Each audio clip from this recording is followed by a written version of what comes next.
So now consider this. Let's pick up the money stick. Let's hit this head on. But instead of it saying abundance on one end and absence of abundance on the other, let's put money on this end of the stick. Now, here's our reasoning. We're going to put it on the end of the stick that is like, if you've been noticing today, as we've been inspiring Esther to gesture, we're talking about the vortex, and we're talking about unwanted more in these ways. And this is more like non-physical influence, and this is more like physical influence. And this is more like tuned in, tapped in, turned on, and under the influence of source. And this is more like under the influence of what is, or what people think. You follow? So on this end of the stick, let's make it what is, what people think, how you feel. And let's put money on that end of the stick. But on the other end of the stick, let's put what your inner being thinks. Your inner being thinks freedom. Your inner being thinks exhilaration. Your inner being thinks choices, options, ease, flow. And can you see how when you think of those things, it doesn't activate the don't have enough money end? Can you feel the difference in that? Mm-hmm. That'll help you a lot, because there is so much appreciation in you. We can feel it, and ease and flow on so many subjects. And so what you're doing, you're just recalibrating this stick. You're just making this stick work for you, because you've been playing with this stick your whole life in ways that it doesn't work for you. Right, I can feel that. And nobody can just all of a sudden, because we said so, say, okay, I'm just going to look over here. No, you're not. You're going to look where your habit of thought is. Now you see this stick differently, because things that are manifested, by that we mean the money in your bank account, your financial situation. That is a reality that you've been encouraged to focus upon. Every day, you got to know you can't spend more money than you've got, or you can't spend more money than your credit limit. And so it's something that you're aware of, but you're aware of it in a way that isn't serving you. It's like we can't fix the subject of money at all. You know what other subject we can't fix? We cannot fix the subject of God. You've screwed it up too badly. We cannot talk to you about God, because what you think God is, we don't even want to put that label on it, because every time that word is uttered, you offer a vibration that is so ridiculously nothing to do with this non-physical connection that you have. And so we've taken God out of our vocabulary for the most part. Have you noticed? We talk about source, we talk about vibration, we talk about energy, we talk about inner being, we talk about well-being, we talk about vibration, we talk about energy. Because when we talk about those things, you don't go But if we were saying God, you'd go because God has let you down over and over and over again. You've been praying and God's been out to lunch. I have one other question on this then. Okay, so before you go there, let's just make sure we've nailed this down in a way that you're really getting it.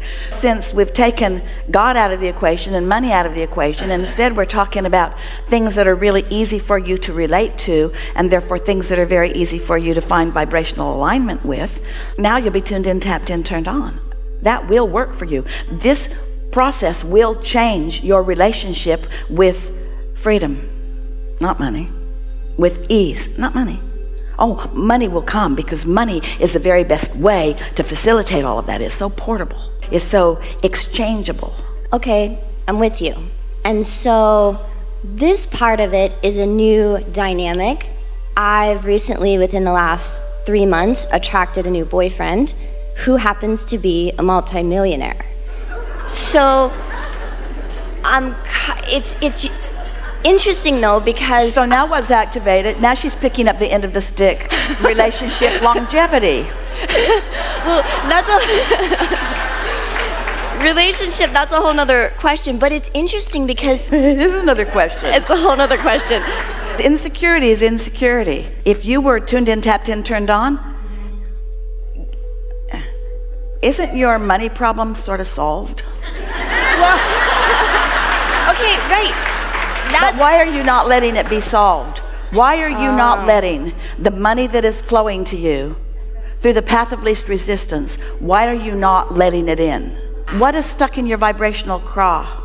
And I wonder if it's like something from something my parents taught me or whatever. I try not to stay in the past, but I'm aware. What it is you have this, I've got to earn it thing. But there's no earning, there's just attracting. The lottery is attracting. Marrying someone really rich is attracting. Stumbling over a pile of money in the ditch is attracting. Finding a diamond ring under a bush is attracting. Robbing a bank, not so much. I get you. Okay, so yeah, and I feel that it's, yeah, okay, so I've attracted him, which is actually... So if you were really talking about this in the way that your inner being is, you would say, formerly I've kind of worried about money, but I kind of got my act together and I was vibrating on the other end of the stick and feeling really good about things and tuned in, tapped in, turned on, and the solution came.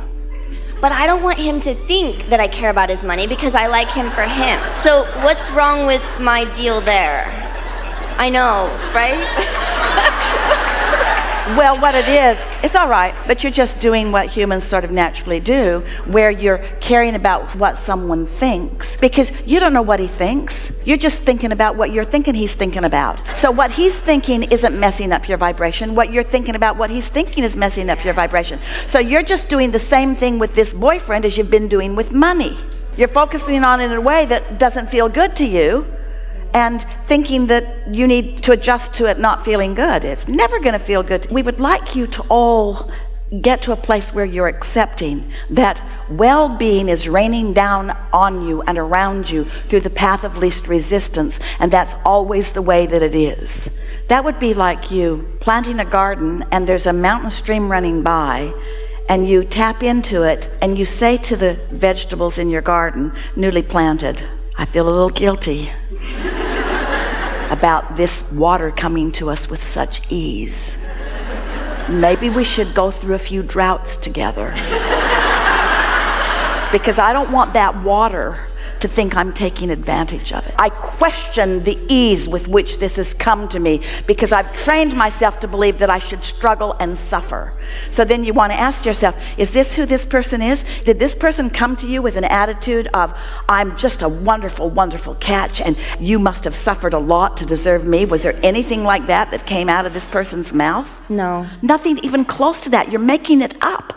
You might want to figure out why. Do you know why? Will you tell me why? It's because your idea of earning and deserving is all jacked up. When you ask your parents for money and they don't have any, they give you an answer that stinks. They don't say to you, line up with it and it will flow to you, because they didn't do it.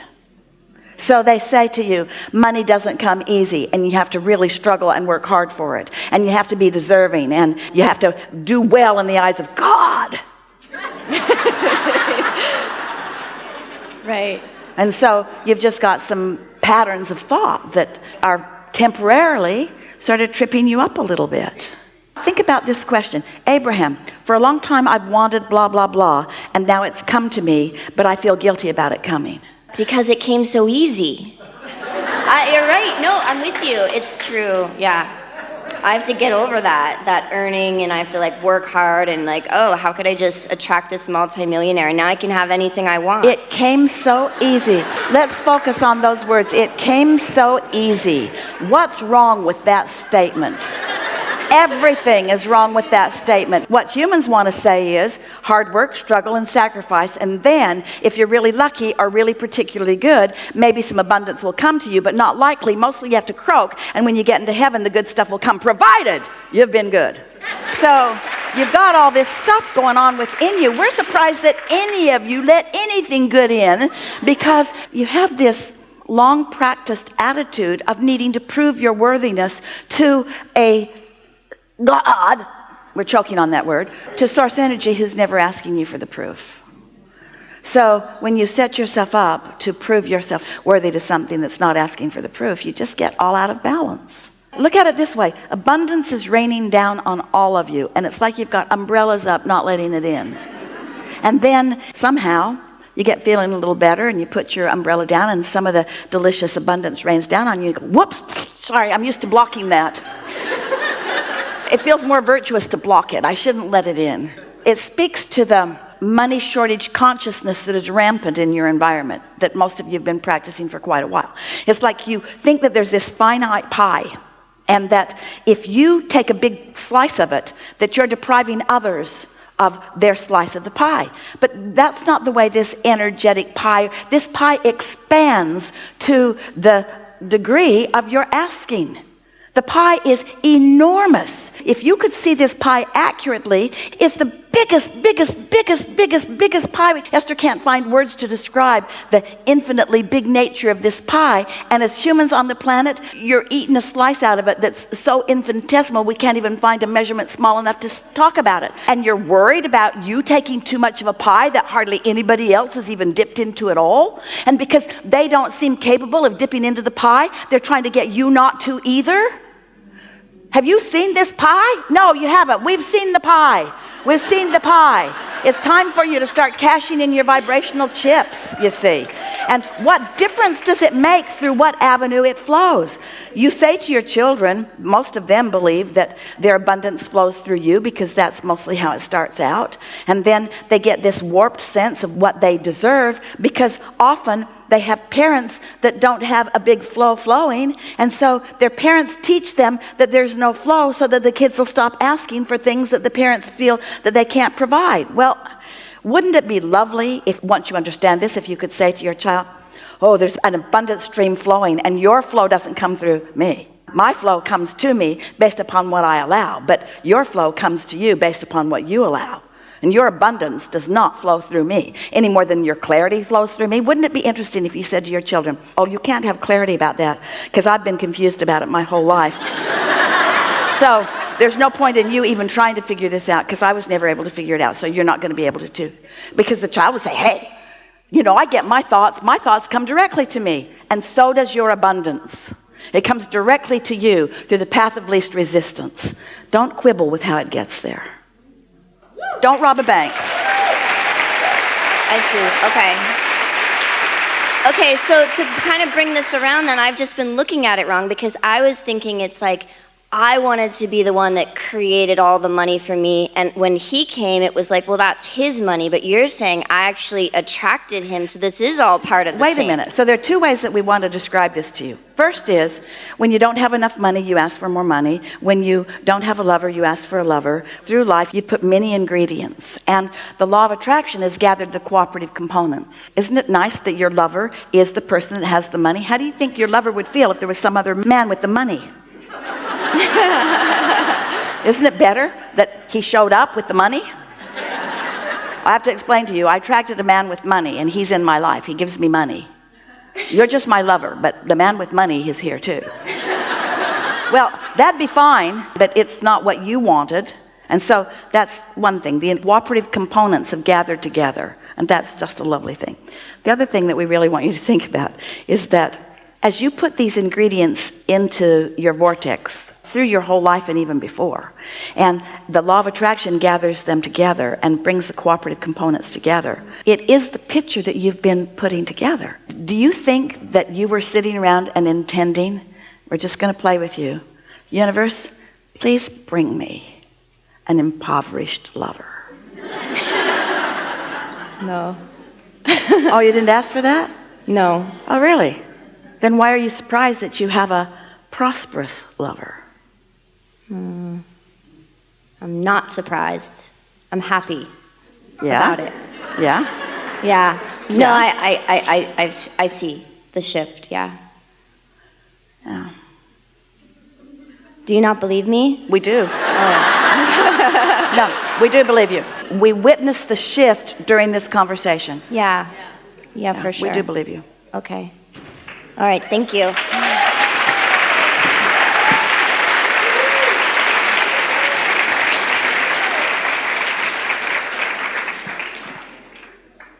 Do you like it that she's got a rich one? See? See? If that feels really good to you, you're under the influence of Source. If you're jealous, you're not.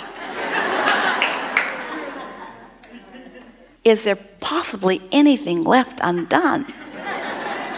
You're greedy, greedy, greedy.